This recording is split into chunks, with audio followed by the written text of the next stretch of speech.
John Campbell here with a market report from Winter Livestock in La Junta, Colorado. Right at 7,000 cattle was the handle this week here in La Junta. We're in full swing on these calves, the 4-weight calves from 185 to 211. Heifer mates 150 up to $1.64. I thought the calf market right across the board was about $3 to $4 better. 5-weight calves, bulk of them would bring in the 160s. Had some stickouts just weighing 5, 10, 20, 30 up to 179. It's mostly 140 to 155 on the heifer mates. 6-weight steer calves 150 to 165 with 132 to 46. Would cover the heifers. You get into these big 7-weight calves off the cow, 140 up to $1.52. Bulk of the heifers would bring in the low 130. I thought the cows were steady, 60. We're still getting in the 70s on some of these big breaking fat cows. Bulls 85 to 94. We did have one long string of about 400 pregnancy tested stock cows. The 3-year-olds brought 1635, the 4s and 5s at 1550. These were all kind of February to April calvers. There was 200 and some of the solid mouth cows, black cows bred to black bulls that brought 1350. I see the NCBA has drafted a letter to the House Ag Committee chairman supporting a bill to create a cattle contract library.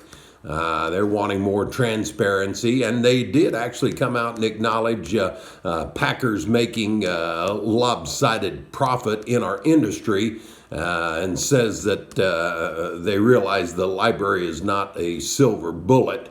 But I'm all about transparency. It's called a public auction and negotiated sales. That's where you get some transparency. But the cattle feeders really already have a silver bullet. The challenge is to keep them from shooting themselves with it. The meat packers are big players in the NCBA.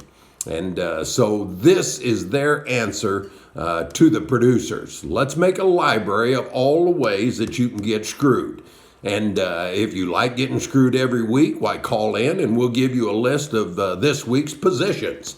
Or if you're like me and you're down to getting screwed once a month or semi-annually, why call the USDA or maybe the P&S, and they'll walk you through it in case you forgot how to do it.